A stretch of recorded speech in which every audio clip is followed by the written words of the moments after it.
Go Pizza presents SCP. The Steve Dangle Podcast with your hosts, Steve Dangle and Adam Wylde. Ladies and gentlemen, we are proud to present the one and only Ron MacLean. There he is. He's there. Yeah. He's in the room. He's in front of us. Adam, you and I are old friends, but Jesse, who saved me from exile in the lobby, I was downstairs for about a half an hour, and Steve, it's really nice to meet you. It's good to finally meet you. I can't believe this is the first time the two of you have met, considering you're technically co-workers, right? I mean, for a few years now. You know. I mean, I know your home base is Oshawa and his is downtown Toronto. Steve was explaining what a shy guy he is, and that's hard for me. It's like Don Cherry, though. Don is actually a shy guy. And, it wouldn't go out of his way to meet someone or foist himself on someone if his life depended on it. And Steve was telling me how at the CBC he used to stroll by all the time and had no real reason to say hello, so he didn't. Did he also tell you that he has trouble ordering in restaurants because he's so shy? Yeah. He didn't tell me that. Yeah, he's the first person I've ever met that is terrified to ask a waitress for a glass of water, or I'm not afraid, or terrified to ask the waiter, "Hey, is my pizza ready yet?" Like we've actually, which I wouldn't do either. And I'm the same way. I definitely deferential, and look, the whole secret of life is to put yourself in the shoes of the other. That's the basic mantra of what makes you happy in life. Is if you think of the other instead of yourself. So good for you. Yeah. I'm living like right, Adam.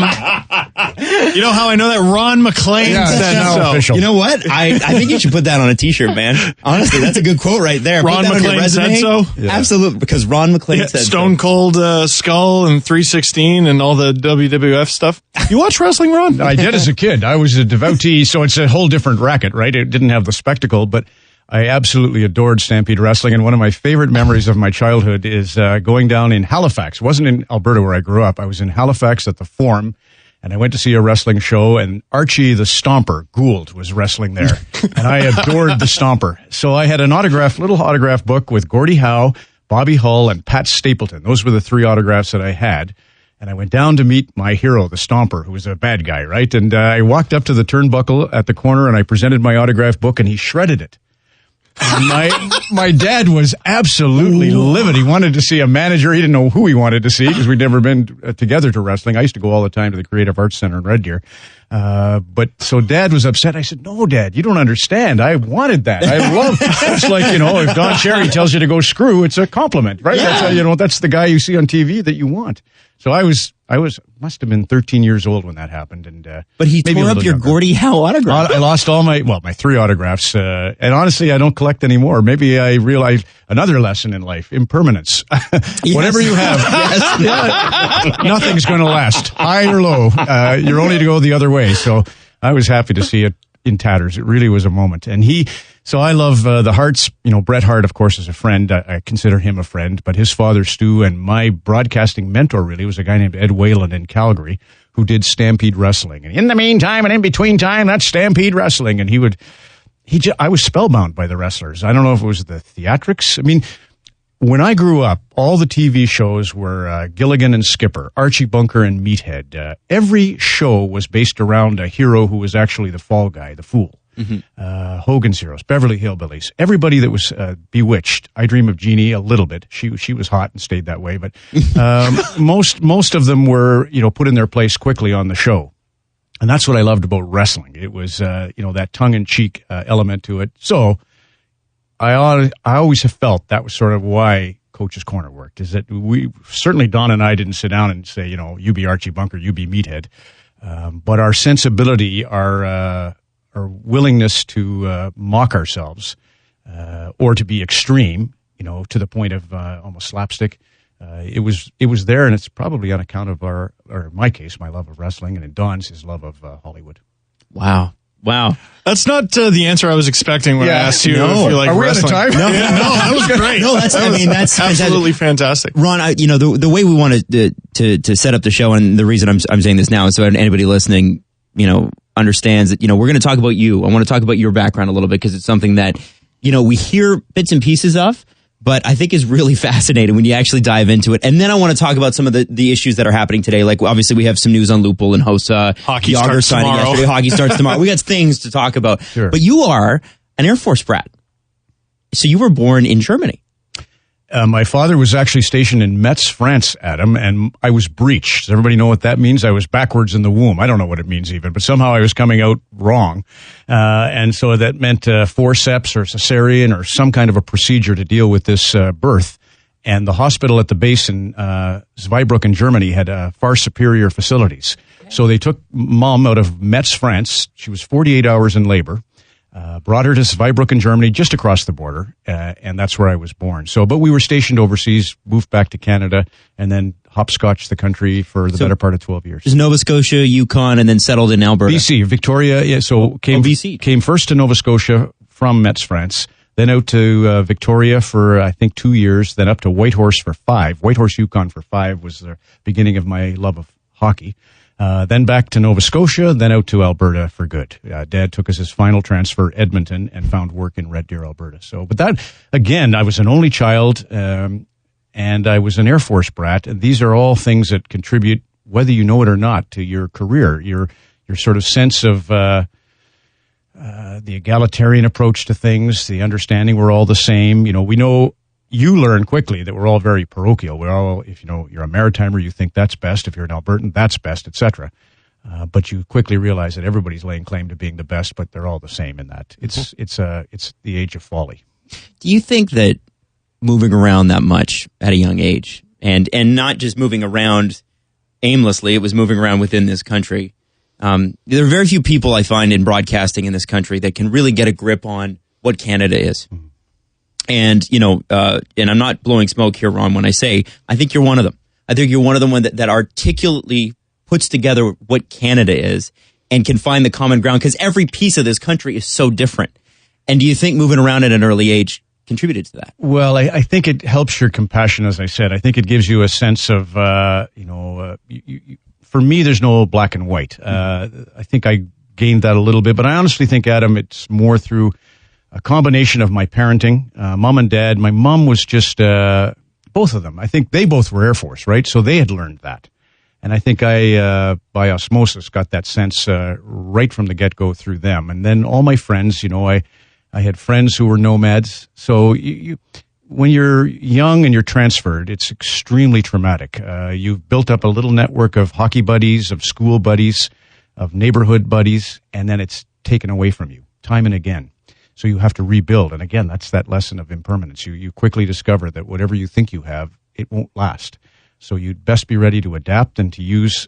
I always tried to use whatever I had gleaned from some other place to, you know, help me reach out in the new place. But boy, I had some lonely, especially when we left the military when I was 12 years old.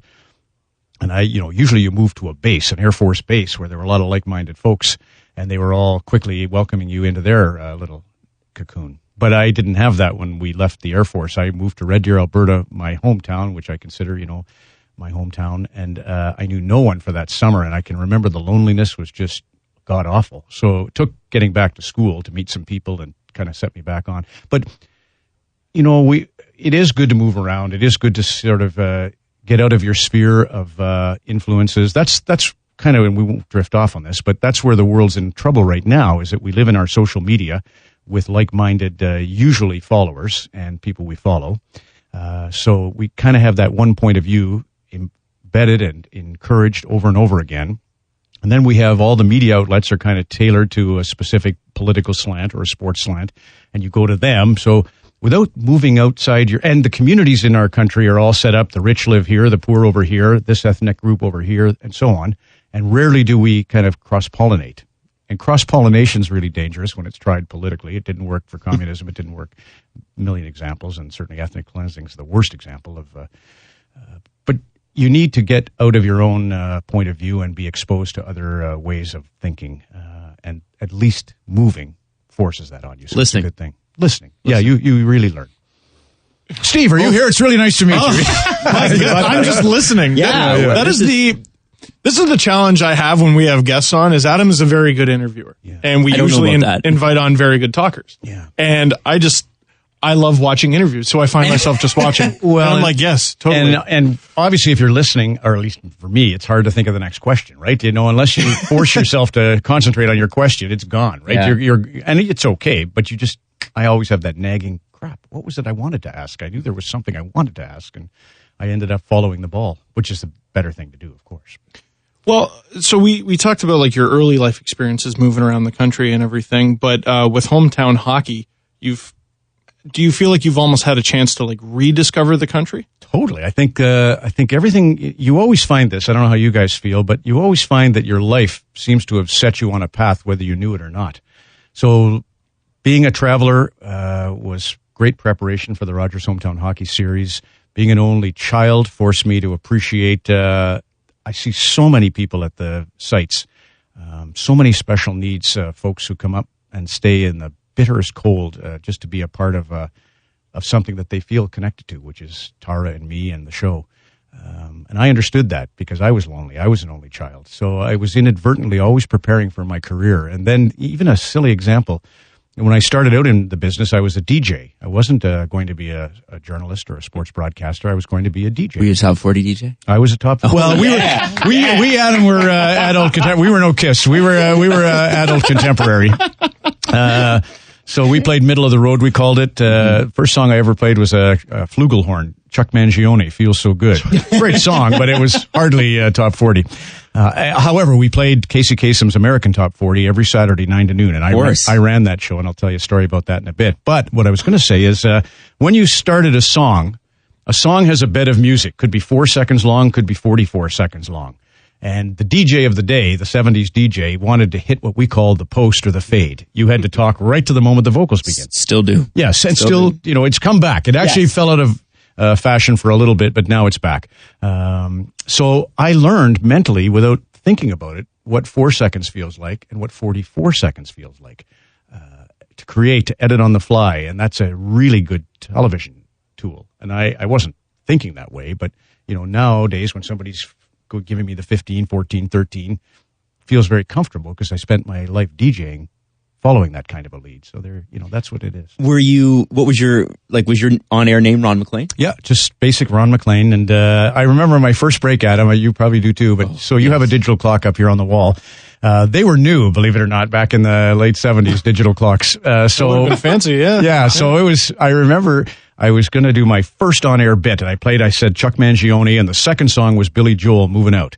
So good song. Yeah, so the newscaster finishes the news. I was only going to do 1 hour on a Sunday morning at 11 o'clock. I had done a little bit of late night, overnight stuff, but this was going to be the first time on AM radio in Red Deer, Alberta, population 50,000, and I imagine 50 million. So I was going to be on 11:05. The newscaster says, and now back to more music with Ron MacLean on the music wave CKRD. So then I played Chuck Mangione, which I chose to try and settle my heart. It was a kind of like Grover Washington Jr., just the two of us, one of those kinds of songs that. And then I played Billy Joel, which is a little more upbeat. So I'm practicing. It's 11:09 on CKRD, and I'm Ron MacLean, and that's Billy Joel's Moving Out. CKRD with Ron MacLean and Billy Joel, 11:09. And I'm doing it over and over again, with the microphone not on yet. And finally, I flip the microphone on and I look up at the clock and I say, it's 11:10. No! I had done 11:08, 11:09, and as fate would have it, my first words were a screw up. Were your parents listening? Oh, God. Dad was so great. Mom, bless her heart, they're both gone now, but Mom was, she should have been in broadcasting. She was a real artisan and incredibly quick. But she dreaded it. She criticized me when I played hockey. She criticized me as a broadcaster. She was a tough critic. We have something in common then. And my dad was the other way, so thank God. So unconditional love from Dad, I would walk home at him. Eventually I became, after grade 12, in Alberta, I became a full-time employee. And my shift was all nights for a little while, and I would walk home to my home. It was about an hour and 50-minute walk, and my dad worked in a building halfway, and he would be head out the window to say, it was a great show, Ronnie, and I knew he hadn't listened to a minute of it. He was busy working for the RCMP. I hope he wasn't listening to my radio shift. But yeah, they listened, of course. That's pretty cool. I mean, so, and this is where, as a broadcaster who, did the overnight shift, blew my first break, pinned all the levels on my first break. It was Matchbox 20. Let's see how far we come, 22nd post. I remember it. Yeah. Pinned all the levels. It's terrible. But for me, I think that when I was reading up on you, Ron, the thing that blew me away, and I was saying this to Steve downstairs in the parking garage, is you went from weatherman, and I believe it was a CKRD. They were a tri-entity, right? So they had FM, AM, and TV. So you're the weatherman there on television, which is great. And in Red Deer, which is it's not too small. It's a pretty good market to start. I feel like London, Ontario would be a kind of an analogy here. Yeah. And then you go, and all of a sudden you were the Western host for Hockey Night in Canada. And I believe, correct me if I'm wrong here, 6 months later, you were the main host. Well, at Hockey Night in Canada. So I go from Red Deer in 84. I start at channels 2 and 7 in Calgary, CFAC television. I'm 24. And I hosted the Calgary telecasts for 2 years. So that's the midweek package. In the day, it was CHCH in Toronto, Hamilton actually, that had the Leafs midweek package. So I did that for 2 years. And then I came to Toronto as a 26-year-old in 86. Dave Hodge was still with Hockey Night in Canada. And he left at the weekend of the Brier.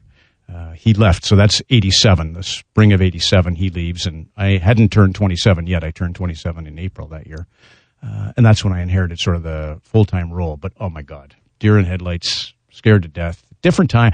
You know, I always look at the broadcasters of today and feel like, God, where do they get that moxie at such a young age? You know, because I hope, I rationalize that there were so few jobs like that job then, that you understood the magnitude of it and you were overwhelmed by it. Because I was overwhelmed. It took me, you know, and I honestly, Don Cherry, who could bully me with the best, but he could also really pick me up by the bootstraps and sort of nurse me through that infancy. Like any good coach. Yeah, he was a remarkable colleague in a really difficult time, because for whatever reason, you know, we'd hit it off. You know, we seemed to. Don's the kind of guy that if he thinks you don't like him, look out. But he understood, or he could tell through his sixth sense that I liked him, and that set us on the road to a good relationship. My favorite story about your first broadcast was you literally wouldn't let your eyes close. Right. So you got a tear streaming down your face, and Don thought you were crying. Totally. And he covered, Steve. He went the whole 6 minutes. He made up, answers to questions I was only conceiving, just because he could see the distress that I was in. And I thought I was done. The producer had said, Ron, your eyes flit all over the place. Try and hold them still. And that was a terrible thing to say to somebody before their first show, because you're just so worried about that affectation that you just can't concentrate. And again, I was, I don't know how I made it through some of the early years. I even look back 10 years into my career. I can see the rigidity. I can see and that goes back to a wisdom that I had in life, but not in broadcasting, and that was to let someone else be the star, to hand off the reins, to just relax into, it's not about you. Don't think that the Olympic Games are going to hinge on whether I, do a great job. But it took me a long time, really a long time, to kind of get really comfortable with that. Because, look, we're all positioning for work, right? We're all trying to make the team. And somehow you feel in your mind that if you don't do something that stands out, you won't be on the team. So I can rationalize it again, if nothing else. I just got to ask, 27 years old and national broadcast, and that's scary, but do you remember the phone call? Do you remember, or the meeting? Like, how did that happen? Well, Dave Hodge left in a famous falling out so many years ago now. God, when I do speeches, I use cultural references from the 80s, and that's ancient history. But Dave Hodge had been on the air, and CBC, it started in the afternoon on a weekend in 1987, in March of 87. We were televising the Brier curling semifinal between Newfoundland and British Columbia, and with 2 rocks to play in the 10th end in a tie game, the CBC cut away to the NDP convention in Ontario. It was a pretty big deal. Bob Rae was going to be elected as the new Premier of Ontario. And so they cut away. And in the rest of the country, if you can believe it, they cut away as well. And they put on Star Trek. So funny, right? Things come and go. But so everybody was outraged at this curling gaffe. And then later that night, CBC was showing Calgary, Toronto on Hockey Night in Canada, and they had bonus coverage coming out of Montreal, the Philadelphia Flyers and the Canadiens. And again, they had to cut it off at 11 o'clock for the news. And Dave Hodge did his lovely dissertation. It's typical of the way things are done here. For the second time today, I regret to inform you we are going to cut away from an event before its completion. And if you're as frustrated as I am, you'll take pen to hand. Imagine you had to write a letter in those days. But you'll take pen to hand and write to the CBC brass and let them know if you're fully committed to network television sport. The golden rule is finish what you start. Good night. And he flipped a pen a mile in the air, and that was it. He walked away. It was a combination of he was sick of flying in from Vancouver, where he was now making his home, and CBC was looking for a way out of the contract. He was making big dough, and they had this kid that Don Cherry liked, and everything seemed to fit that they would just walk away from each other. No one got fired, and Dave just said, done. And then, so I found out midweek that, Ron, you're going to take over next week in Montreal, and, here's what you say if you're asked by the reporters. We're positioning Dave's leaving as not a firing, but a mutual agreement, and here's how we're going to posture about this. And I was 26. It was all gobbledygook. I just, Adam, I didn't feel terrified I didn't think of, thank goodness I get to do this. I certainly felt bad about Dave, and I certainly wasn't overwhelmed for a while about taking over. But then the reviews come in. And, you got to remember, there's no social media then. There was like the Toronto Star's Ken McKee eviscerated me, and maybe the Globe and Mail's Bill Houston eviscerated me. But 2 reviews is all it takes to throw your heart. Two tweets is all it takes. Yeah. From someone with a cat avatar and 5 followers. Steve Dangle sucks. Yeah. You know the feeling, right? So, but I luckily, true. God, again, things that you don't realize you're preparing inadvertently for a career or a path. I was a referee in hockey at the time. Had been by then for almost 10 years. Had been called every name in the book. Had been criticized every which way. So I didn't have a thick skin. Who among us does? But I had a thicker skin. So I was able to handle the early onslaught, and I was good at putting it in perspective that, look, you are only a kid, don't be, ahead of yourself in terms of what you can do. You got to grow into it. Because I had gone through the start of my radio career where I had enormous anxiety issues, and I continued to have those in my early days at Hockey Night in Canada. But in my earliest radio career, I had horrific anxiety, and I used to look at the other DJs, the veterans, and think, God, I can't wait till that day when I'm as cool as they are about this. But it'll come. And it came for me on the radio, and then to a point, and then it certainly came for me on television as I, again, just grew up. I got 2 for you.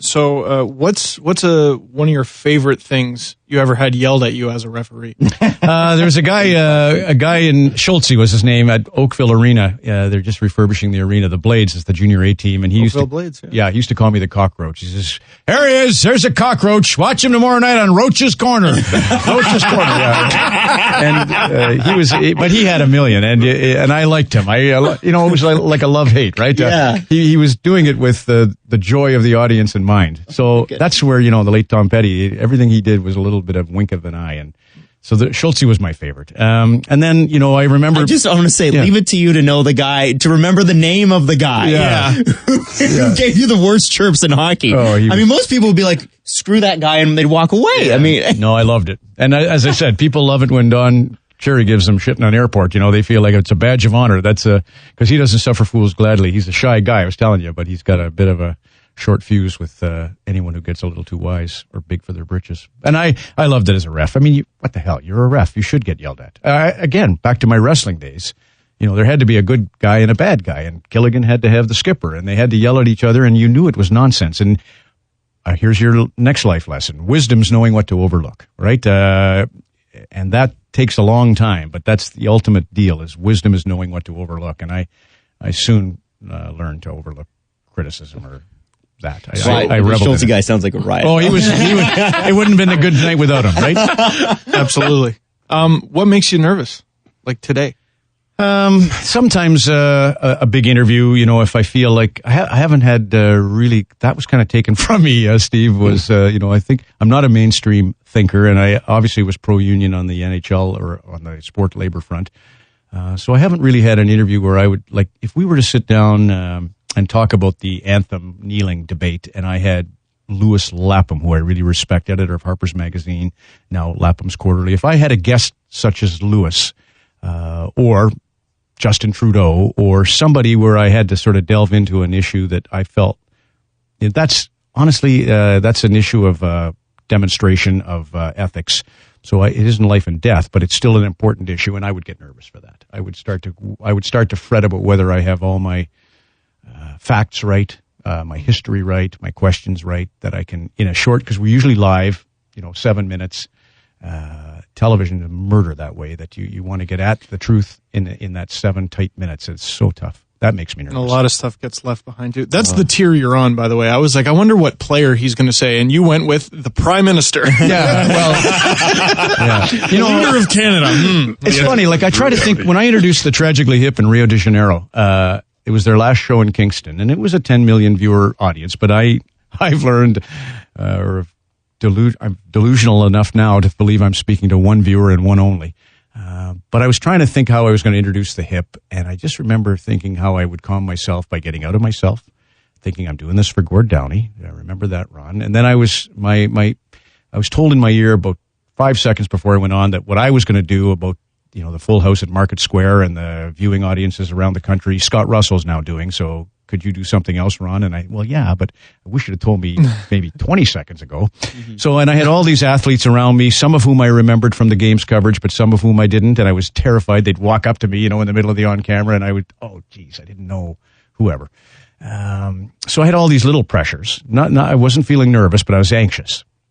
And my whole crux of my introduction was going to be based on a little bit, again, a little haughty or, it feels like a grandstand play. To use Samuel Johnson, who was a Shakespeare critic, was the thrust of my intro, who wrote the book called The Vanity of Human Wishes. And all of Gordon Downey's lyrics to me have always been about vanity and about humanity and our aims, our desires, and how they can lead to, corruption and problems.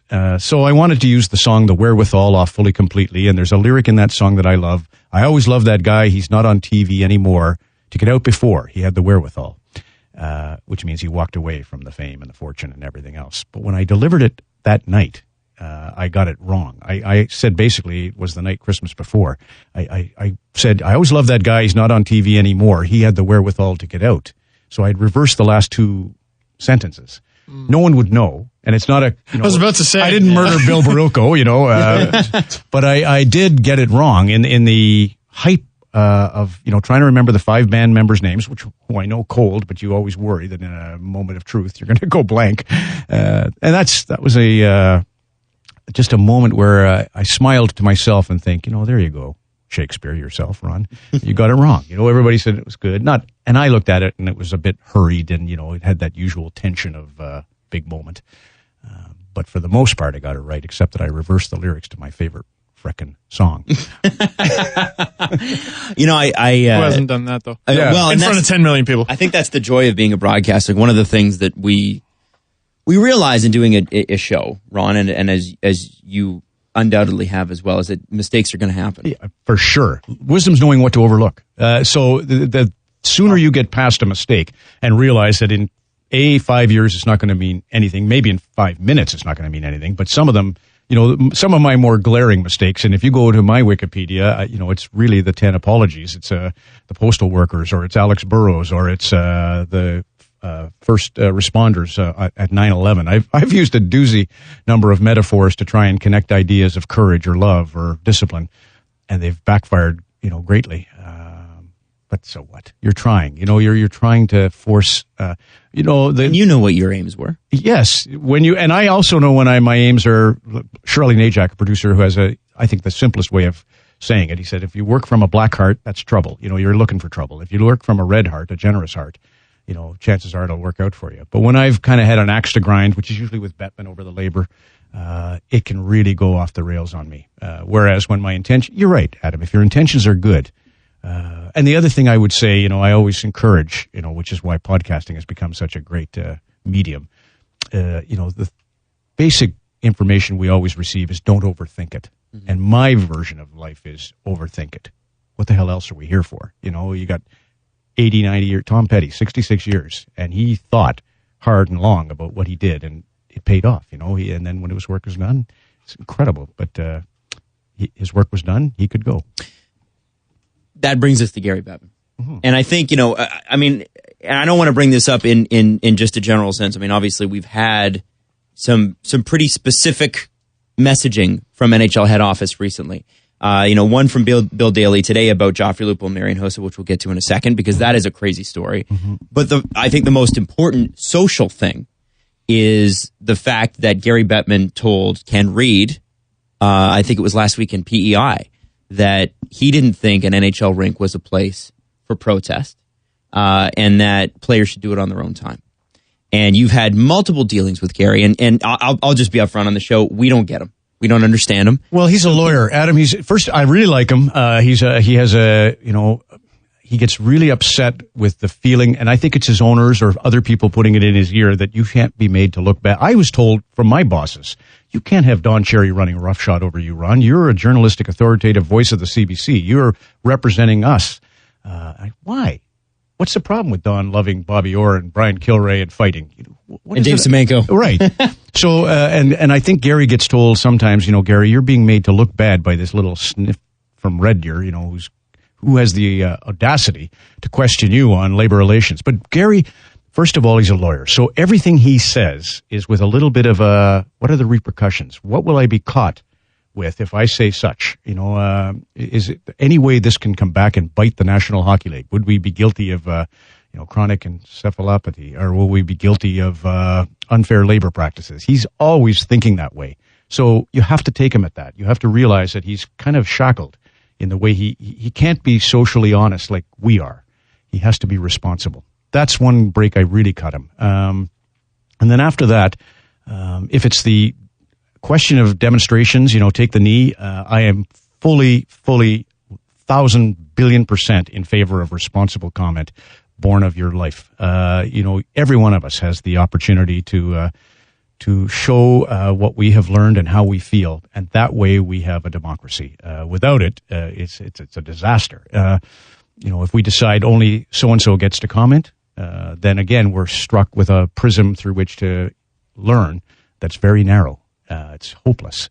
This particular demonstration obviously has been a great one. It's about social injustice. It's about racial inequality. It's when else and how else? If it isn't Jesse Owens in Berlin, if it isn't Muhammad Ali against the Vietnam War, how else? You need someone in a position of not necessarily power, social influence, but influence is a great word. To take a stand and to create a messaging. It's just valuable for us. That's the lifeblood of our whole life is that's what separates us from the animal kingdom. We think is that we have the wherewithal to try and examine social issues, rights from wrongs. Right.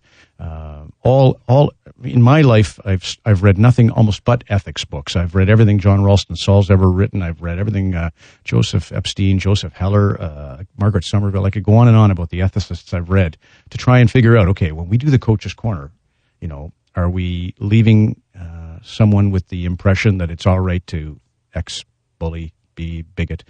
And I'm really careful to try and find that fine line. And Grapes and I cross over it backwards and forwards all the time, but it's not without thinking.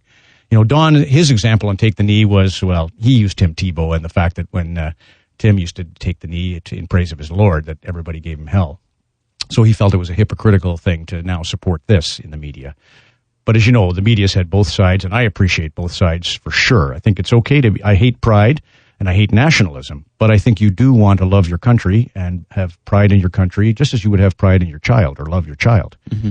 It's family and country are kind of in the same boat. So, and the military connection to our flag and that. So to go to Don's paradigm, which is religion or Christianity, his Lord allowed, his son Jesus is saying, God, why have you forsaken me? He allowed him to die to acknowledge sins, to make amends for the injustices of the past. Perfect.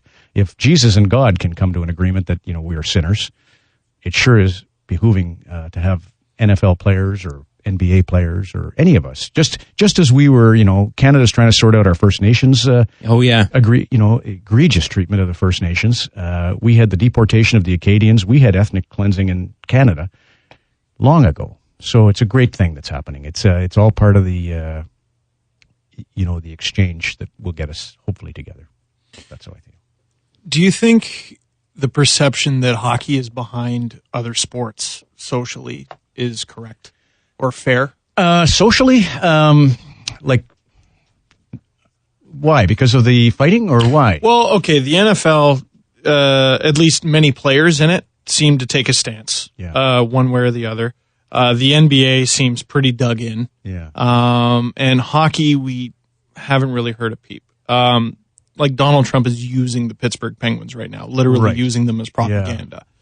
Well, yes, okay, I see that point. And, you could obviously assume that because there isn't, African American hockey player to the extent there is in the NBA or the NFL, and this issue is about racial inequality and police brutality in the U.S., that maybe that is the reason that it hasn't happened on a greater scale on the hockey side. Joel Ward obviously flirted with it for a little bit, but hasn't really taken the stand or taken the knee yet.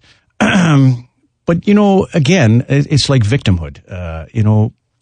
Not everybody should have to be forced into respond. Like if you're a victim of sexual abuse, some came out, some did not. And that's okay. In the case of victimhood, it's really dangerous to counsel somebody on how to be an activist or how to behave. So I don't mind that, if hockey's pulling in its horns right now, because, there is a copycat or a herd mentality in most things that go on in life. And because, especially in hockey, like the NFL, I would say, and I suppose the NBA is pretty physical too. But if you start to show up your opponent or if you start to step out of line in hockey, it can be dangerous for you. It can be dangerous for your teammates. So for now, I don't begrudge Crosby going to the White House. I think, it's two sides. You can't just have it one way. It can't just be you're right and you're wrong. It can't be. It has to be a conversation that leads to a compromise, that leads to understanding. So I am never inclined to want to say that person's right and the other's wrong. I think, I can't see who could look at what's been going on in America and saying we've got it right. So there has to be a fix. Mm-hmm. As I said, we can't look at Canada and say we have it right. No, we can't. So it's not well enough to look across the border. And maybe somebody should figure out, like, I know Tara Sloan and I are trying, and we will, figure out a way to open the Rogers Hometown hockey telecast with an acknowledgement of the First Nations, the land upon which we're doing the show. Just little bits and pieces of our little truth and reconciliation. Just as, in South Africa, Desmond Tutu had to work so hard. But in Tutu's case, the bishop, he was a big part of Mandela's march to freedom and, correcting all the wrongs of the past. But he also knew that violence sucked. This is a peaceful protest, so we're okay with it. But no, I don't think hockey's behind. I think it's just, for now, they're neutral, let's call it. Would you say though in these times, and I think we've been on the record of saying we are, but there's a lot of people who said, and I think we're among them, so we better own that, that there was at best an opportunity missed by the Penguins. And I'm not saying they didn't have to go, but there seems to be. Well, it may change. It keeps the balls moving. But no, Adam. Again, you're expecting somebody to behave a certain way, and I don't think that's fair. I think that's where we cross a line, is when we start to say, if you don't join the movement, you're wrong. Like one of my favorite professors is Ann Wortham at Chicago, Illinois University, who used to challenge Martin Luther King at every turn. She didn't believe in victimhood the way he did. She felt that you got to be really careful with the past grievances, because you might just use it to sachet for political want. Her theory of victimhood is, are you seriously being affected by this? Are you losing a job? Are you being discriminated? Are you being, is it costing you something? Then you have a true grievance. Then you have true discrimination. So she was great. She was a wise voice in this whole discussion. And I think you have to look at all those different voices and just say, okay, why is so-and-so behaving a certain way? The justification for the Penguins going to the White House is they're respecting the office of the president, sure, versus Trump. Absolutely. So, and I don't think anybody's saying, well, that makes them Trump supporters. Yeah. Is there a way to go to the White House and also acknowledge that, maybe that there are a lot of things not going right now? Only if you feel that way. Only, Fair. You can't ask the Penguins to join the flock. They have to think for themselves. And you have to respect them thinking for themselves. And you can't get mad at them for taking a contrarian position. That's where we get into all the trouble, is that, the suspicion of the other is what led to police brutality. Right. So it would be awful if all of a sudden we started to ask for conformity, if we started to ask for that kind of unity. That's a man convinced against his will is unconvinced still.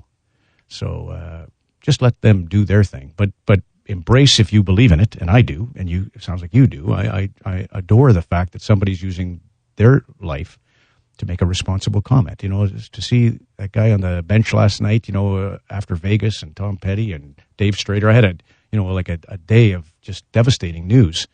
And I thought there's a guy, just really dialed into something that he believes in. And I thought, good for you. What else you got to live for? You. Just you. Not everyone else. Yeah. Yeah. Wow. Okay. So it's obviously a really complicated issue. And like you said, you only have 7 minutes. It's right. TV is like not much better in Twitter in terms of it's 140 characters. Yeah. Right. It's the 140, like a podcast is, you can, talk until the computer literally breaks like we do. Mile wide, inch deep. But we're still live. Even on a podcast, we are live. And if we could edit ourselves, if we could go back and on sober second thought and the cold gray light of dawn reflect, we probably would, but we don't. So we're still, we're dangerous, right? And I'm dangerous, and I recognize that. I've always had a fear of, that's why I keep reading ethics books to sort of figure out, okay, your right to throw that punch ends where your fist stops and my nose begins.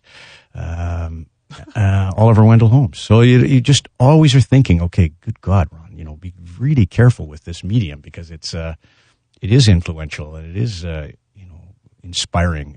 So it can be used for good or bad. So.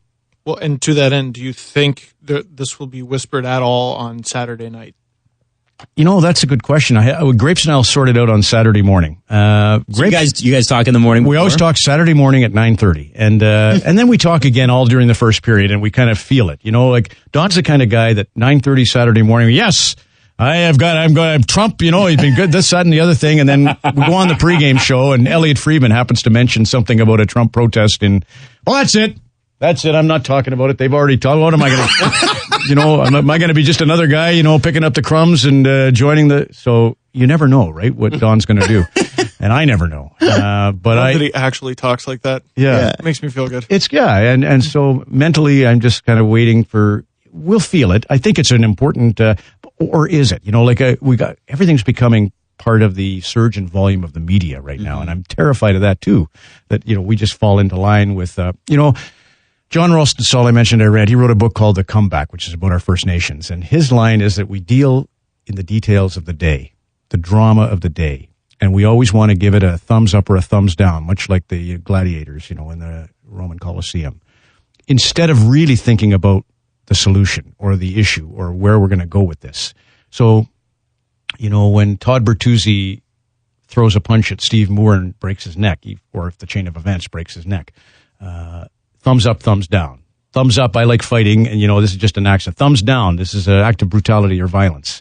But that didn't really get to where's Todd Bertuzzi going forward, whereas, I think of that Jason Aldean going on stage yesterday in that hail of bullets, and I think of, obviously, first and foremost, the loss of those innocents. But I just think of that nice moment of everybody holidaying, a singer going out in that joy, and contrasting it with the hail of bullets, and wow, will that guy ever be the same? I don't know. But so the detail of the day isn't really what's at issue here. It's more, and whenever Trudeau hints at this, he kind of gets ridiculed for it, but it's more the sociological idea of that story. Why is there, people snapping?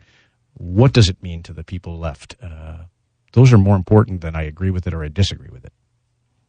Wow.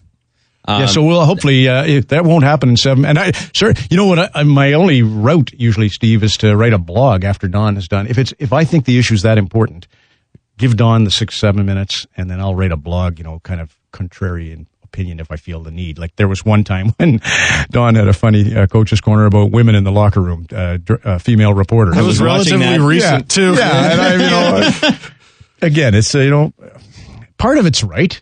Part of what he said is right. But the big part of it, of course, is incorrect. And but his idea of the men feeling uncomfortable and lashing out and all these different things that Don would know as a coach in a dressing room, you have to listen to, you have to respect. But the idea of a world with just old white guys telling you what's going on and not having a woman's point of view is just it's ludicrous.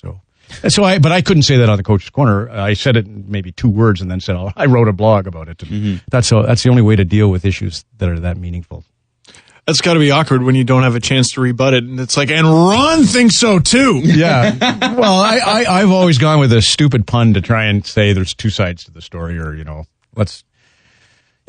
that's we're here for a short time, right? And I even in all these wonderful deep conversations, I get sort of thinking, does anybody at the end of their day really want to have misery, or we do want a little fun in our lives. So but I would never forsake, again, responsible comment. That's the best way to look at art. Everything in art, music, painting, sport, ultimately you're drawn to these because they're expressions of something that's really not that consequential, but could be. And it's great when it is. It's rare when it is, and it's great when it is. Like there's a lot of songs with beer and making love, but and who doesn't want to listen to those, right? But it is neat when somebody writes something that has such a resonant effect, such a dark side that you finally feel like you're not alone. That's great. You took a really long time to get Twitter. Yeah. And you finally have it now. Barely. Yeah. Right. How come you're not that into it? Again, because I just I don't trust myself, Steve. I feel like I don't want. I'm almost uncomfortable with the word followers. That's it almost begins with, and that's syntax, right? I shouldn't have let that be the. I get it. Yeah, I get it. I feel like I don't want, because I click on and have 170,000 followers. It's like, oh God, you don't know what you're dealing with here. My halo is so tarnished. You shouldn't be following me, and yet you should, because I have access to a lot of good information that is gleaned through this career. But I just don't, Steve. I just am. For me, maybe because I'm older, I really need that distance from constantly being told how to think, what to think, and I just end up following the ball and the social conscience of the masses instead of kind of stepping back from the herd and thinking for myself in a bright sunlight over a lake. I need that distance. All my best ideas, I think, like postal workers and 9/11 first responders and all the things I've had to apologize for. But all those great ideas came in solitude, came in quiet, came in, mindfulness. So I can't find mindfulness on my Samsung or my Huawei now smartphone. So that's why. I just fear that. I love that you slipped that in there. Yeah. Hockey nights. I can be bought. I make my money, not ideas. Yeah, that's great, Ron. Here, can you just hold that? Right. Grapes will never hold a product in a commercial. Where I will. I'm a shell. Oh, what was that story? Everybody's got their price. Yeah. What was that story I read? You were at a restaurant and you ordered I think it was a Heineken, and someone was like, "Yeah, you Steve order a Heineken Lansky was a producer with Hockey Night in Canada, and it was my 1984, my first dinner. I'd been hired, and we went to Caesar's Steakhouse in Calgary, and I ordered a Heineken. I thought I was going to have a cocktail beer, right? Because I normally drank Black Label.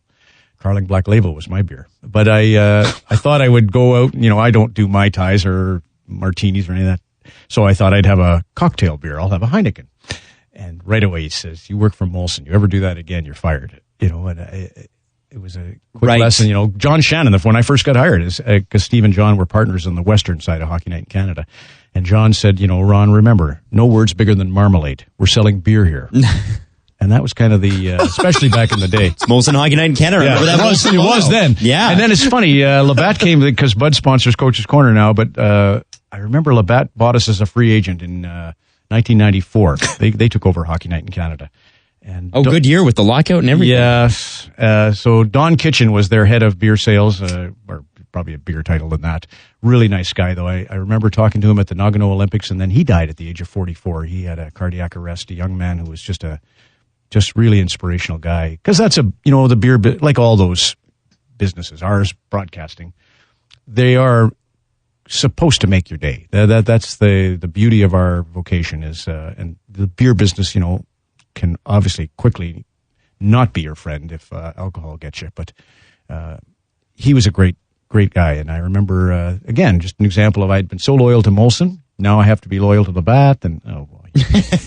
So yes, no, black, white. It's a fickle world out there. Be ready. Sure is, especially in broadcasting. So, I definitely want to, we got to talk about just some of the stories that are happening right now. Obviously, we talked about Bettman, we talked about Crosby and that sort of thing. And without getting I don't want to get too far into that stuff anymore because I think we're all kind of just ready for the season to start. We sure and talk are. about some damn hockey. So what are you personally looking forward to the most in terms of NHL storylines that could develop? What are you seeing? I know you're an Alberta guy. I know that's great. Obviously, Edmonton, Calgary is going to be fantastic. I feel like, Adam, my what I'm trying to guard against, but I don't see how to avoid this trap. But we are so consumed with no Canadian teams made the playoff. 5 Canadian teams made the playoff. Oilers are going to be great.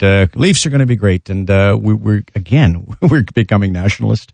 We're becoming isolationist. When I think of Jamie Benn and the Dallas Stars and their Canadian owner Tom Ghilardi, I think of Stamkos' return and that team down there in Tampa. I think Florida is really intriguing.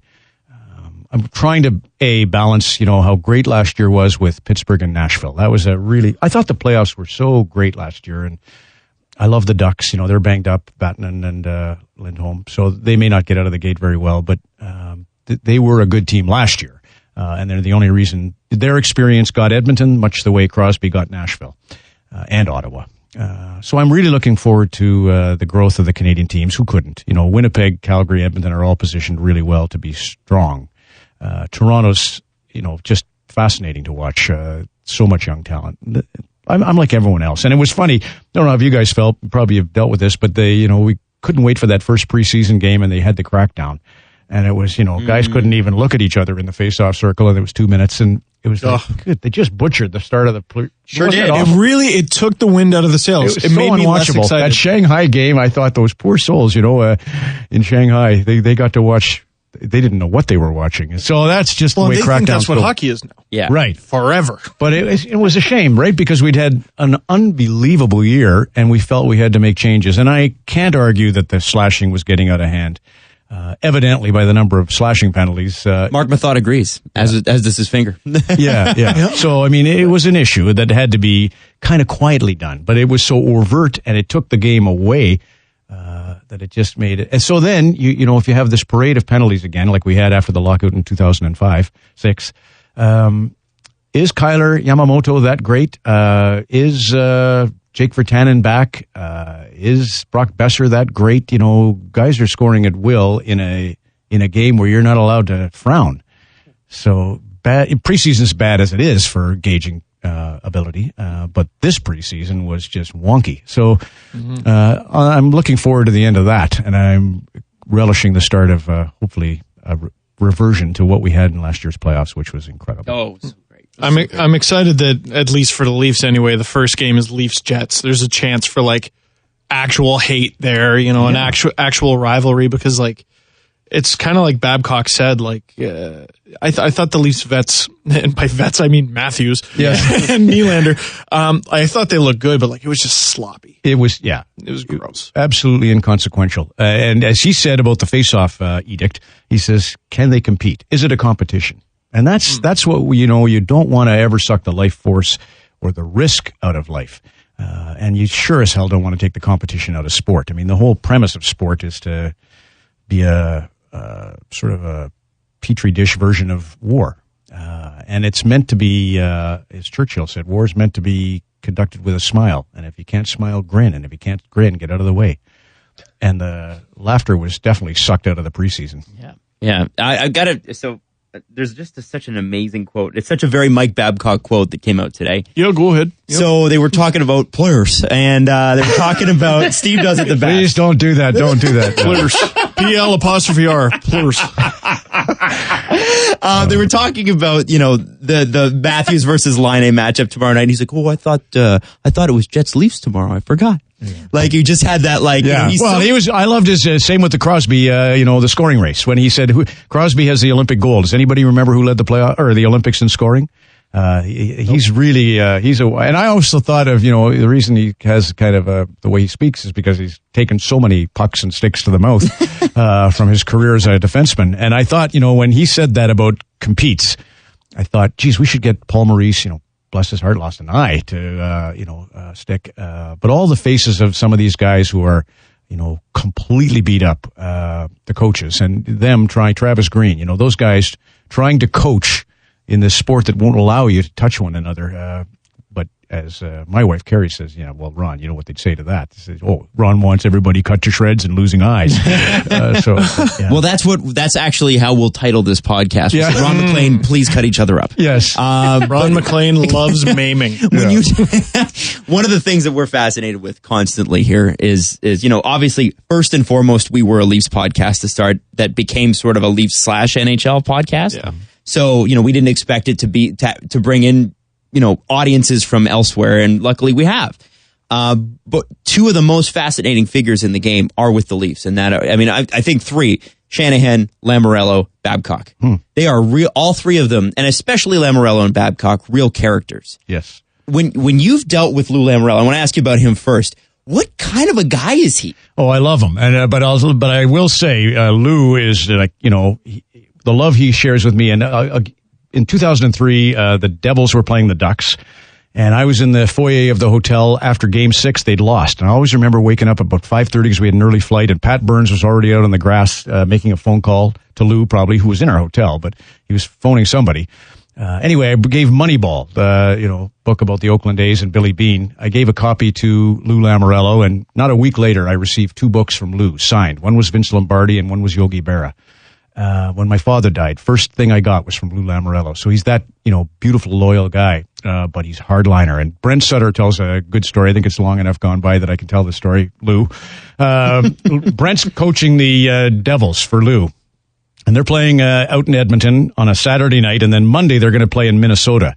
Sunday morning, Brent Sutter organizes for them all to go curling. Half the guys are Americans, don't know the first thing about curling, although I suppose the northern states do. But anyway, he phones Lou Lamoriello in New Jersey on the Saturday night, and he says, Lou, any chance the guys can just wear their sweats, their tracksuits to the curling rink and on the charter? It's a charter, no public, because otherwise they got to pack their wardrobe and take their suit and put it on after the curling, and it kind of ruins the fun that we're trying to have with the little outing Sunday morning.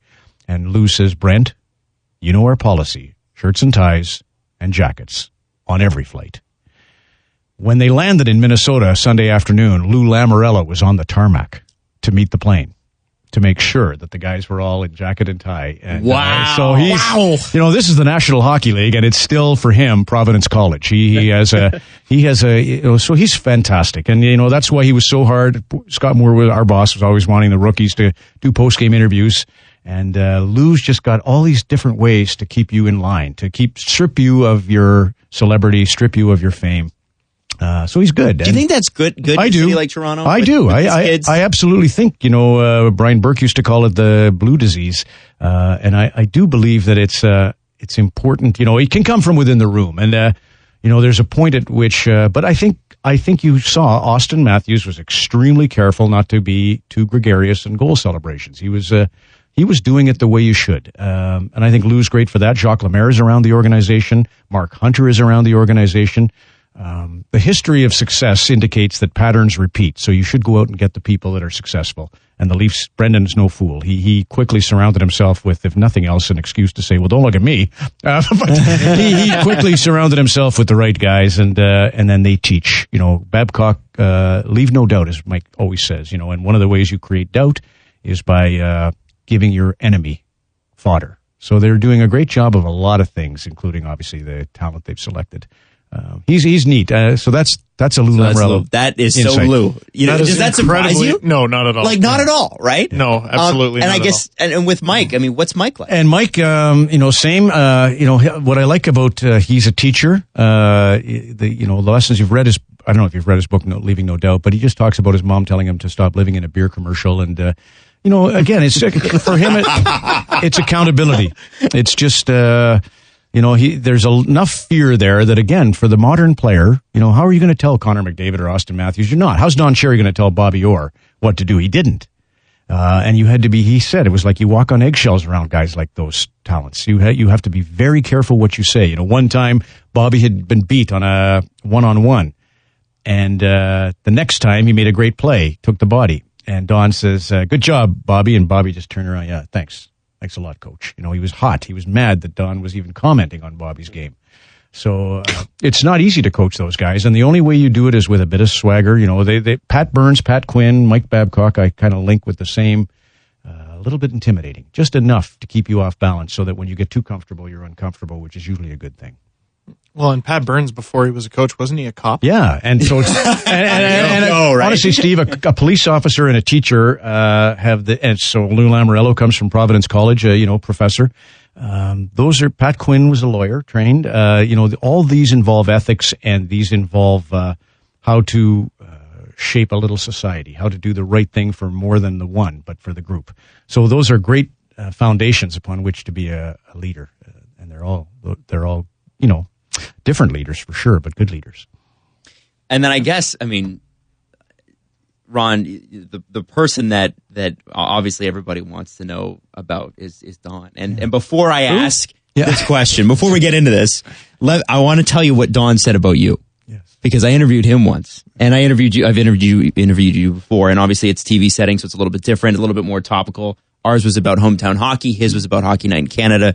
So he comes into Breakfast Television, and he does his interview with Kevin, and Kevin Frankish actually made me go, he's like, Don's skin looks so supple, and he actually made me go up and touch Don's face. I rember, and Dina was all over that too. I just would have said no. I was terrified, and Don kind of gave me it's okay. But otherwise, I don't want to touch Don Cherry's face, because I don't think Don Cherry wants me touching his face, but he was great about it.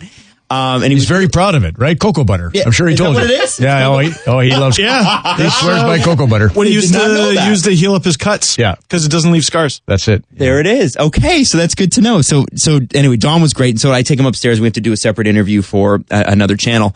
And I said, and I had to ask this question. They told me to ask this question, and I didn't want to ask this question because there's certain times producers ask you to ask the obvious. Yeah, and it's like, okay, so I got to ask. Do you and Ron hang out off the air? And I'm like cringing as I ask. And the answer he gave me was so great. It was not at all. He said he drinks wine, I drink beer. Yeah. And that's where he left it. He hasn't even come within a tenth of the amount of beer I've had in my life. So let's correct that. Whoa. Let's start right there. And there's about 20 million Canadians will vouch for me on that one. But I do love wine too. And I at least will go outside of the beer only rule that he has. And we're dear friends, and we do hang out like incessantly when we're on the road doing hockey, but not in the summer. I think we always had the feeling we would ruin it. If we were too much together. We're both intense in our own little way, and there's been times when we've fought. I'm obviously a left winger, he's a right winger. I'm a Catholic, he's a Protestant. We have all kinds of reasons. Not that he's way more religious, I'd say, than I am. But anyway, we would fight, and we might spoil a good thing if we spent too much time together. Sometimes you need a break from somebody. I honestly think he misses that, companionship, and I think it bothers. Don's he's 83, so. He leads a very quiet life. He's happy with his goldfish and the TV clicker. But I think he would love to have, a little more... He and his son Tim have and his wife Lou, of course, but his son Tim go to all the minor midget hockey games and scout together, and Don relishes that. We have such a great time together, and he plays that Batman and Robin. You can't let on what you're about or where you live or any of that stuff. It's he knows it's TV, and Don has studied television and movies till the end of time. He knows how the lighting should be. He knows who should sit taller. He knows who should be the wolf with his tail in the air. And I love all that. I just love that it's his true calling, and he just so passionate about it that. But passion can be a dangerous thing. Yeah. Anyway, we're dear friends, and I just think the world of him. He gets such a fit comes over him when he thinks about we left wingers that it's pinkos. The left wing pinko communists. It's hard for him to tolerate us and our altruism, but that's okay. Speaking of you being able to drink Don Cherry under the table, for sure. How's your air guitar game going? It's good. Obviously I got to work on my abs, but my frets. I don't know. I was my frets are fine. Come on. I'm 57. Well, I was probably, what was I then? 50? Anyway. Anybody that doesn't know, there is a fantastic, legendary picture of the legendary man sitting to my left who was air guitaring, and I forget what it was. Why don't you just tell him the link? Victoria. I don't know what the link is, but it was great. You were air guitaring at a bar with his shirt? Laughing my effing ass off was the song playing. I thought it was Maroon 5, and I might have been late. I was a little delayed in my thinking that night. But anyway, there was an NHL player's son, and I got up on the bar, among others. There was a lot of us up on the bar dancing and playing air guitar, and it was good fun. And but I remember PJ Stock came and lifted me off the bar and says, "We got to get this guy out of here." Because there had to be, I don't know how many cameras went off, but it was incredible that only one person posted because it was just a Milky Way. Ever the enforcer, PJ Stock. We got to protect. Having to babysit. It was too late, but it was a great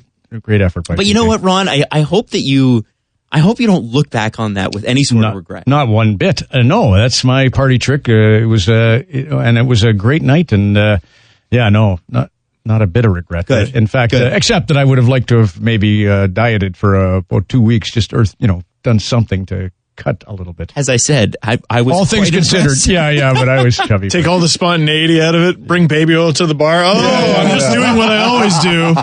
Just air guitar with my abs. Ron MacLean right here. It proved the beer in my hand and the music. Kind of that spoke to really who I am.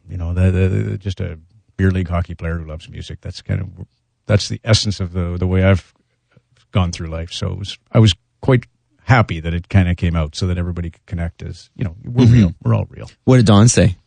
I don't think he said anything about that now that I think about it. No, because it happened in the summer and by then, we all forgot about it. So he never said a thing. But it does come up in just about, I'd say, 1 in 4 interviews. Oh, sorry. So that's a time immemorial. That's one of those things you do in your life. Like Ken Dryden said, there are things you do that, you'll be known for the rest of your life. And that definitely was one for me. But I think it's pretty freaking awesome. If I could be known for that, that'd be amazing. If you're going to interview Ron, you're going to Google Ron and then you're going to come across that. That'll be one of the things you see. So that's why it comes up. But it's fun. Yeah, it's totally I just remember Trevor Pilling, my boss at CBC, phoning, "Have you seen the picture?" Thank God I had seen the picture, because it couldn't have been worse, but it could have been worse. And so he was okay with it. They were fine with it. Well, okay, so just having a good time. One of the things that I've always wanted to know, there was a promo that was so good last year for Hockey Night in Canada that they're basically using it again. They're still using it. And you wrote that. Yeah. And you talk about the unity of Canada. I'm sure you could just rhyme it off the top of your head. Yeah. But if you've been in Canada, you've seen this promo. If you haven't, we'll try to link to it on our page. I'm not even sure. I'm sure it's posted somewhere.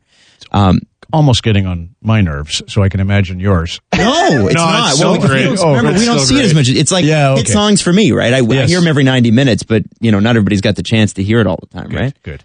I'll let you know when it starts to send me a tweet, a direct message. That's the best I can do, Steve. Slide into Ron MacLean's DM. That's right. So what does a day at Hockey Night in Canada look like?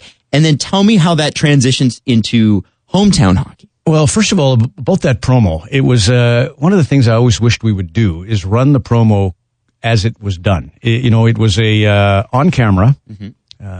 And it was essentially 60 seconds to camera once. And it was just a story that I'd kind of thought of in my own mind about, the love affair between a country and a game, which is a direct ripoff. There was an album produced in 1970-71 of Hockey Night in Canada history. At that point, I think it was 20 years old. Yeah, it was. So Jack Dennett in Toronto narrated this 2-album disc set. My dad gave it to me for Christmas. I have a lovely picture of me sitting by the Christmas tree with my Hockey Night in Canada album. And Jack Dennett ends the, whatever it is, I'd say 2 hours long narrative with, this is the story of a love affair between a country and a game, the grandest game of them all. I didn't say that. So I built that as the template and just talked about, you want to teach somebody about Canada. Of all the days during the week, the one that's different is Saturday. And that, but I would love to see it just shown as on the internet as it was, because it was a neat little story delivered, without me walking around like your suit.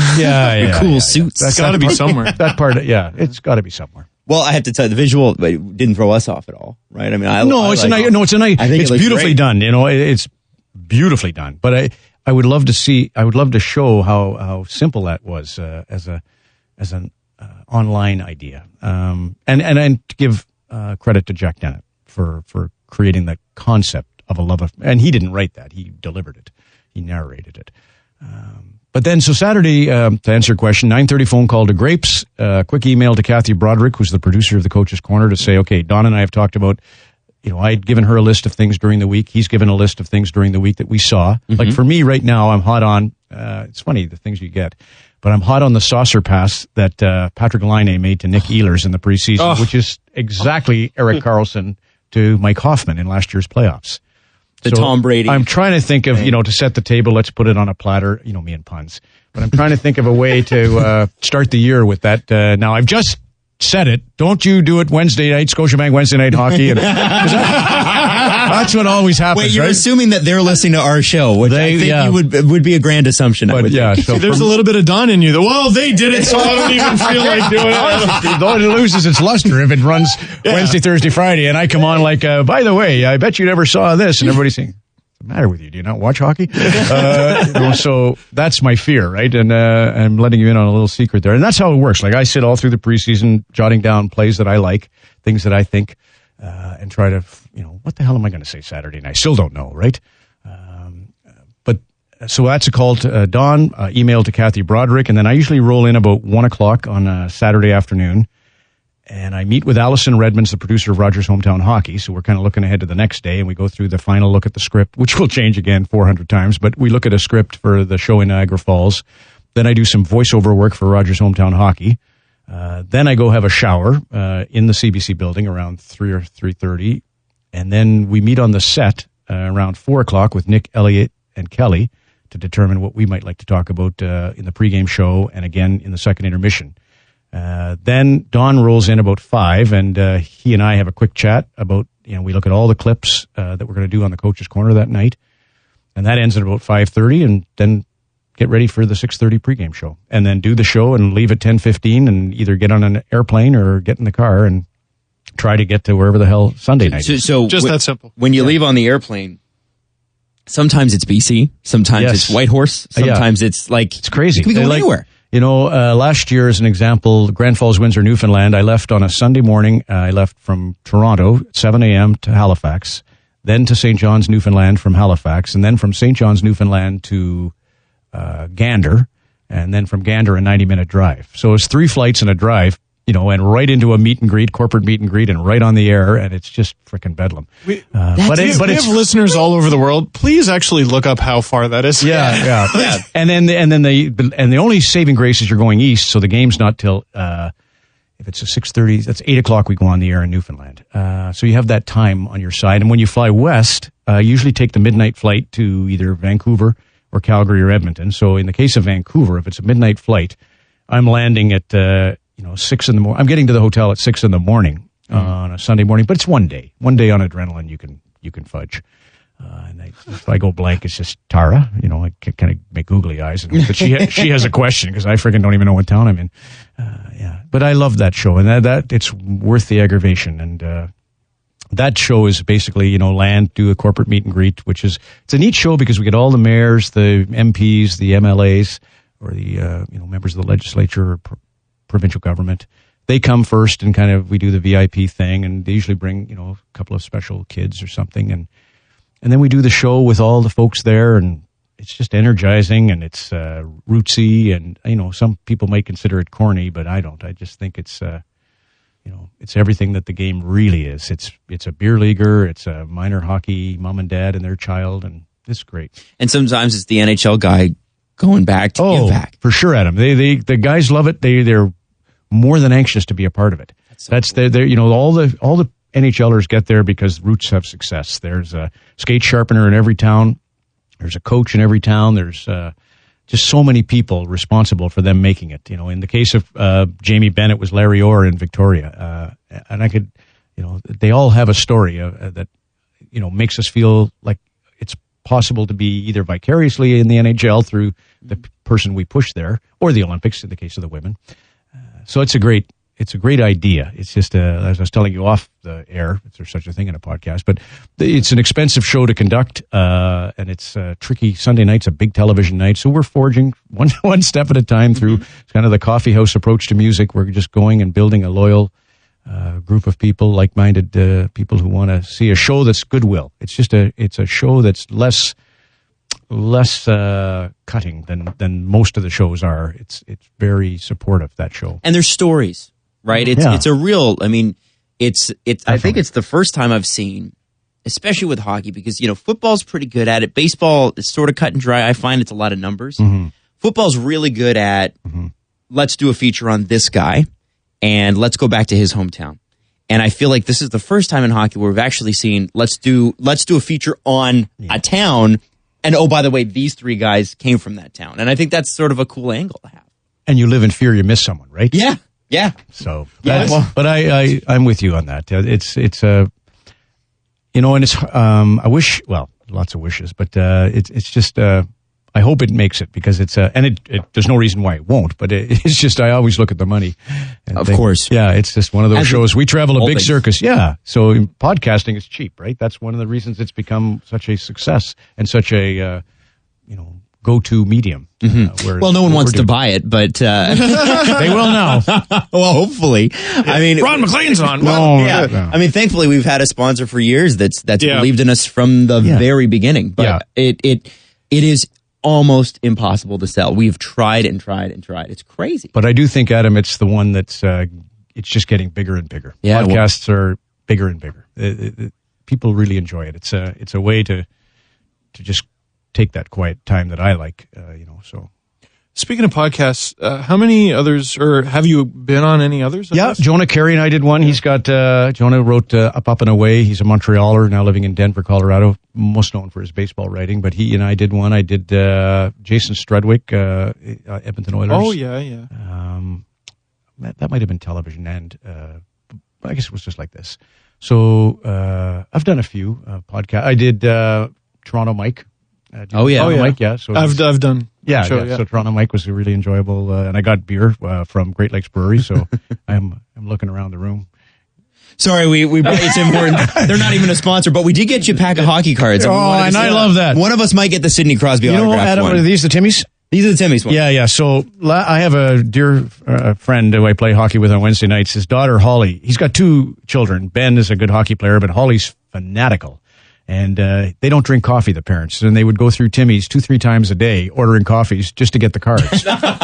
So they're great. I'd craft dinner like once a day when I was a kid because they had those hockey cards you could cut out of the back. Absolutely. Me too, Steve. I forgot about those. Yeah. And McDonald's for the goalie masks. Yeah. That was great. Yeah. My uncle used to just like throw the craft dinner away and collect the cards. Yeah, absolutely. And when I would come over, I would help him out with that problem. Of course. Yeah.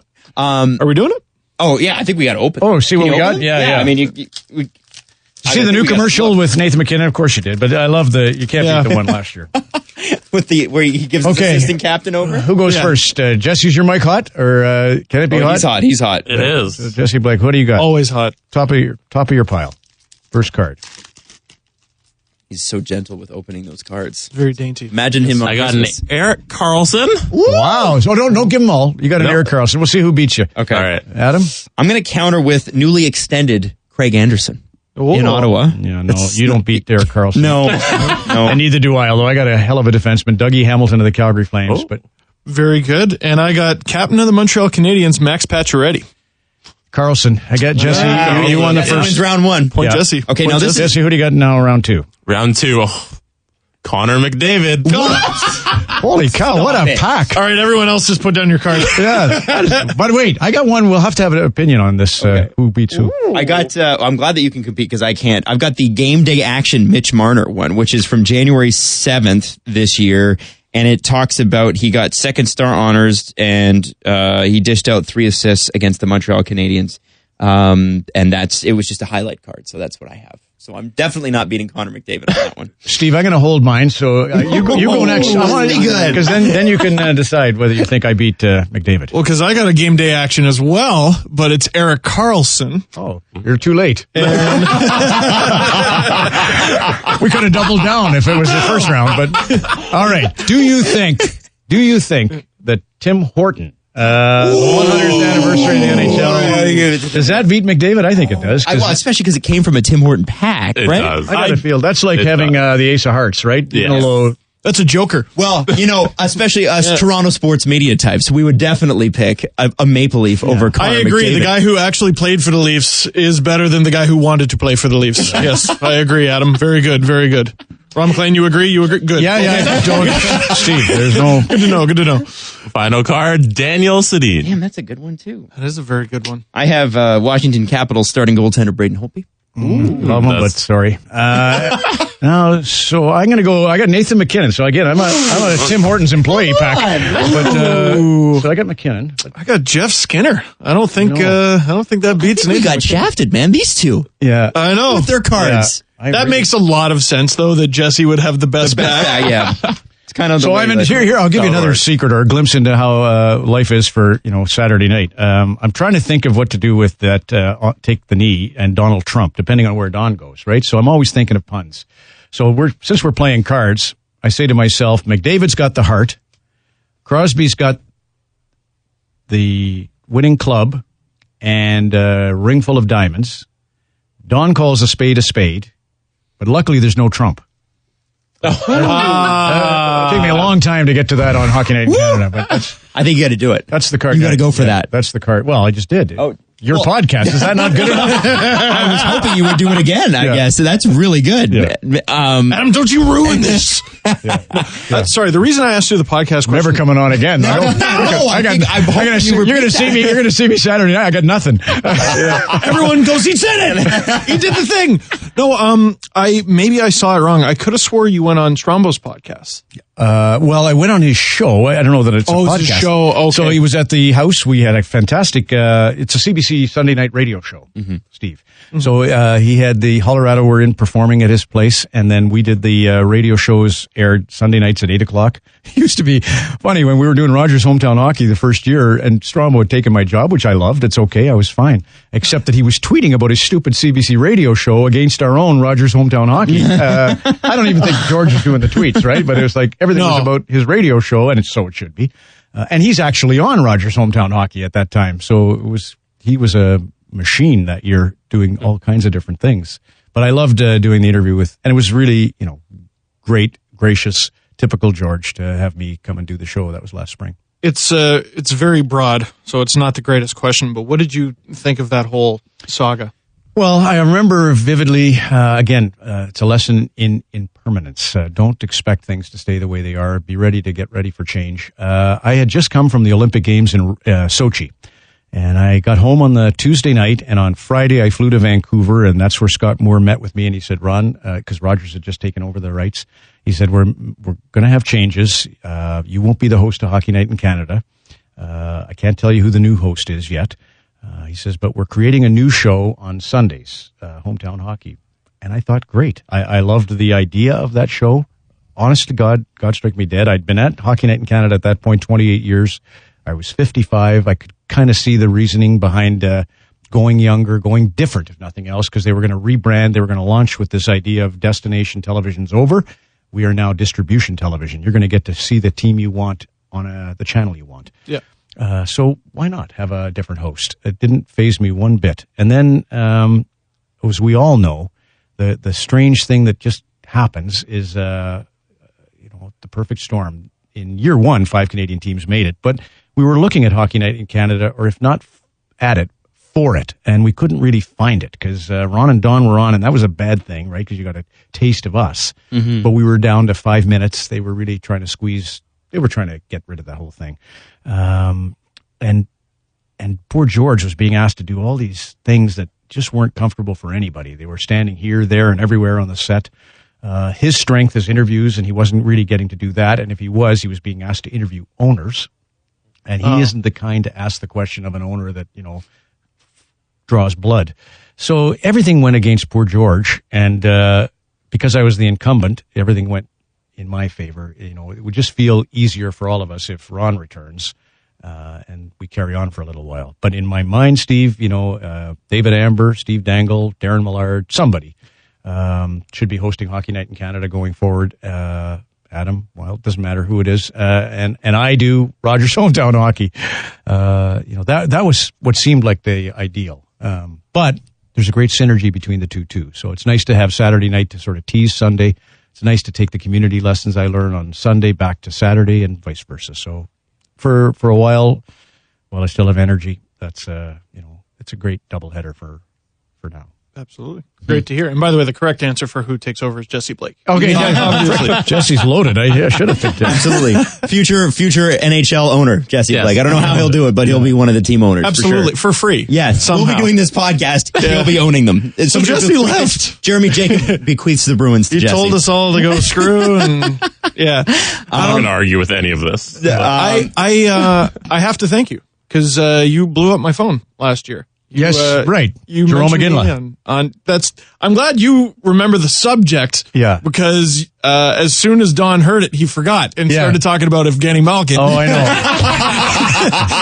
But didn't he say he doesn't know you or Who? Yeah. Oh, I wouldn't have had it any other way. Yeah. No, it was that's right. It's a badge of honor to get the dusting from Don. That's And Kipper.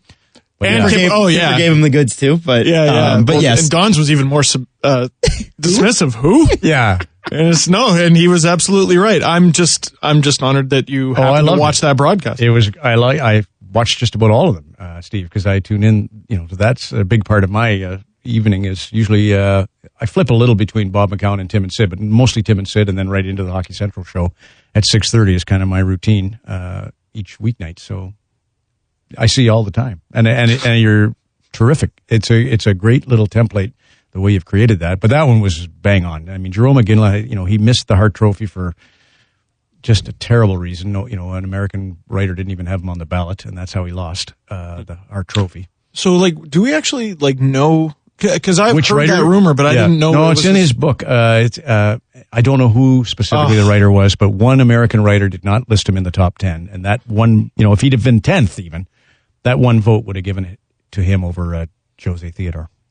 So the conspiracy theory I thought was that it was a Quebec writer. Yeah, no, it was an American writer who didn't have him on the list. That's crazy. Wow, that's crazy. So, and he would have had to have been one or two on any writer who knows anything about absolutely. Hockey. He almost dragged the Flames kicking and screaming into the playoffs that year. Yeah, I mean, Jose Theodore was very good as well. He was, yeah. He was.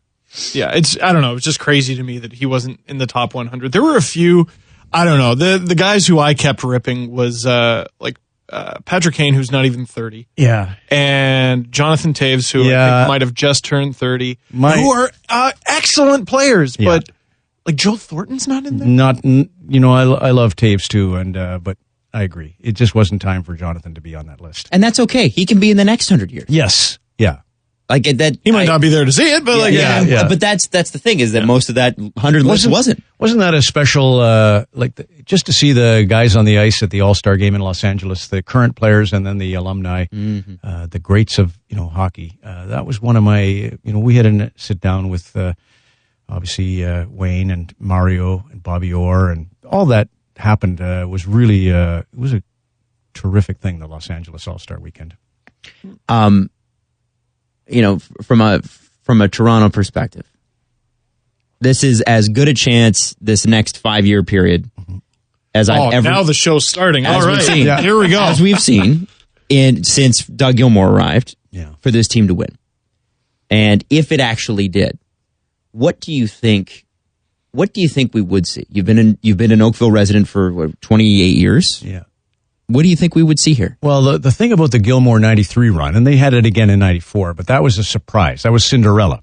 Right. So this one's coming with expectations. So the feeling will be a little more relief than ecstasy, but it'll still be ecstasy. I just feel like the talent level of this team, the way they play, they're going to, like Gretzky and his Oilers and like Mario and those Penguins, they have everything you want. Even Montreal, when they won in 76, it was Lafleur and a style of hockey that we were all so excited for, because we just felt like, I like intimidation, but it seems to have run amok here, and teams are losing because they're scared instead of losing because they're outplayed. With Montreal, it wasn't that way, certainly with the Oilers or the Penguins of the early 90s. This Toronto team is worth the price of admission, win or lose. So if they win, it will be a very... I think Canada will embrace the team much the way they embraced the Blue Jays. I grew up in Alberta, and it was not our way to embrace Toronto. It just wasn't. I was a Leaf fan. I haven't gotten that impression online. Yeah. So haven't noticed. So but it'll happen just the way Iginla. Yep. He warmed Edmonton's hearts, and even the 06 Oilers. by then, the drought was on and Calgary was actually getting behind Edmonton, which just seemed like, what's the matter with you people? You cannot be cheering for the arch enemy. But so it'll be a special day if it happens. But they aren't. They're really good. They're really good. So I don't look at Calgary, Winnipeg. I like Steve Mason's from my town, Oakville, and I know his grandmother Peg really well. But I don't see Grant Fuhrer in the mix on any of the 4 clubs yet. So can they be? Maybe. But that's, and honestly, Chicago won the Stanley Cup with different goalies. Antti Niemi's a Stanley Cup winning goalie. I haven't seen really, Marc-Andre Fleury has won it, and so did, I love Matt Murray. I think he is absolutely stellar. Yeah. So, but the 4 in Canada that look to be the favorites, I think Ottawa caught lightning in a bottle. They're great, and they've got the best defenseman. But I can't imagine them. Although, geez, watching Hoffman and Stone in this year's preseason, with what I said earlier about how stupid the preseason can be, they looked like, wait a minute, they had Pittsburgh to double overtime in Game 7. Maybe they are as good as that. Maybe it wasn't the karma of beauty or magic that went around the Anderson, Carlson, Clark MacArthur stories. But I like the Winnipeg, Calgary, Edmonton, Toronto ahead of them right now. See, now my wife's not allowed to listen to this episode because yesterday she was picking her team for her hockey pool, and I told her Cam Talbot for her goalie pick. Yeah, and I love Cam Talbot. He just hasn't had to. He was great in the couple times he had a rough outing, and he responded with a great game. Everyone has to prove themselves once. Eddie Belfour used to be criticized as can't win, and then he did.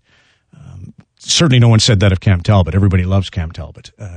But that's what you're going to need. I think you're going to need in this, era of fantastic offensive talents, you're going to need a fantastic goalie to get you the cup. Do you think that that's going to, because that seems to be, it's not like they don't have past successes, but in Winnipeg and in Calgary, Mason and Smith, it seems like, okay, well, can they still? Yeah.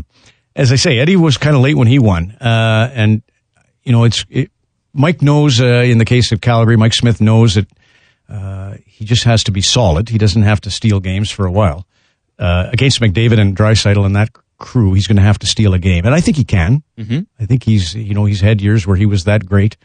For me, the greatest goaltenders are the ones who make an early impression. And in a way, Cam Talbot did do that with the New York Rangers when Lundqvist went down. They usually have a setback. Tom Barrasso had a setback. Grant Fuhrer had a setback. Marty Brodeur had a setback. Patrick Roy did. But they established themselves so quickly, like Matt Murray did, that he's real. He took the league by storm, and so it's easier for me as a journalist just going, what have I seen, empirical knowledge. My experience says this guy took the world by storm. He's great. Freddie Anderson was in a battle that seemed to me most of the time. Played a lot, though, in his first year. Oh, yeah. Mm-hmm. And Steve Mason took the world by storm, obviously, win the Calder Trophy. So I can't knock Steve. And he's had the setback, so now maybe he's poised to get her done. Winnipeg seems like a good spot, too. I mean, I don't feel bad for Winnipeg because they have such an incredibly solid team. Yes. All the way. One of the best lines in hockey. Absolutely. Laine, Wheeler, Scheifele. And show me a team with. But they're going to go with Brian Little for now, Steve. That's not bad either. And I love him. Yeah, they're going to put Laine and Wheeler's on the Little line, it sounds like. But they're great. And then, as I said, when I watched Ottawa, I start to, Kyle Turris is, he was once going to be another Gretzky, and he's good. So I tend to, everything about that Ottawa story was, surreal last year. And maybe the fact that it was kind of the first time in such a situation that Pittsburgh's experience got them in the end. But so I shouldn't rule them out. And I like their coaching staff. I think that Boucher, Crawford are, as a 1-2 punch, one of the neatest coaching staffs in the game. They for a couple of years now have been a team where I've had to kind of slap my own wrist and been like, you can't cheer for the Sens. Like when the Flames went on their cup run, Flames fan. When the Oilers went on their cup run, Oilers fan. When the Sens made it, couldn't do it. Then the Hamburglar story started, and that improbable run to the playoffs, and they were the lovable story of the whole NHL. Lightning in a bottle last year, but no, I'm not allowed. And Brian Murray's spirit will be, there's always a strange, that's gonna be mysterious thing about how that works. That there's a way that Brian will be up there somehow pushing them forward. So, they got a lot. they got a lot to look forward to in Ottawa. It's going to be, and as I said, I'm trying to go into the season and think, okay, well, don't forget there's 24 other teams, but the Canadian story is a good one. It's a good one. Montreal. That one's tough to see them doing well. When you have the greatest goalie, obviously that gives you a chance in every game. And maybe they're not as bad, but they just, if Montreal had traded Guy Lafleur after 3 seasons, it would be tantamount to the giving up on Alex Galchenyuk. I feel like don't give up on Galchenyuk. Jonathan Drouin, he may just be, he's at that same phase, 3rd year, 4th year. And so they could surprise us with that. That's wishy-washy on that one. But, when I look at them, it's just hard to imagine losing Markov and Radulov. It's hard to imagine them being a playoff contender. Yeah. Or even a playoff contender. Even a playoff contender. The East is going to be so competitive. Tampa's going to be back. Florida's going to be back. Carolina's going to be sneaky. Hard to play against. Yep. They won't necessarily do much, but they'll be... Especially with Scott Darling. Yes, they've got really locked down goaltending, and then Cam Ward's got experience. I like that team. I love their defense, yes. Yeah, a lot of people haven't even heard of, but it's going to be one of the better They're like ones the Blue Jackets in terms of, God, I think who is Wenberg? I don't even know who, Josh Andrews just signed. I don't know them half the time. I look at the scoring and I think, God, how are they so good? They were second in the NHL in goals against. Obviously, Bobrovsky's great, but they're a good team too. And I think Carolina's starting to nudge towards that kind of sneaky good, that nobody's ready for them. That's a big thing, right? When you come in under the radar, people walk into Raleigh, think easy 2 points, and leave with their tail between their legs. And I think that's going to happen a lot this year. So that's why I think it's hard for Montreal. And Jeff Skinner's going to be back. He seems to be back to Jeff Skinner after some concussion issues. Scored 24, 26 goals, whatever it was last year. Definitely a dark horse. Yep. They're definitely my dark horse. So the Lupul and Hossa situation, I want to get this in before, because I did tease it. We need to make sure we get to it. Both of them have been now put on. By the way, that's a story. Don't forget your thought. Do we have it cut off here? Or, well, we can. I hope you're not getting tired of us. No. I'm going to tell you this story. My first World Track and Field Championships in Tokyo, Japan.